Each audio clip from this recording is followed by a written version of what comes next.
ভাই আমি আগে রিক্সা চালাতাম না, পড়াশোনা করতাম, স্বপ্ন দেখতাম একদিন অফিসে বসবো, টাই পরে কাজ করব।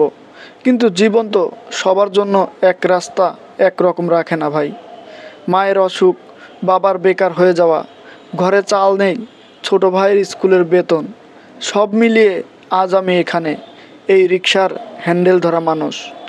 দিনে 200-300 টাকা রোজগার করি, খুব বেশি না, কিন্তু ঘরে ফেরা মুখগুলোর হাসির দাম কি কোনো টাকায় হয়?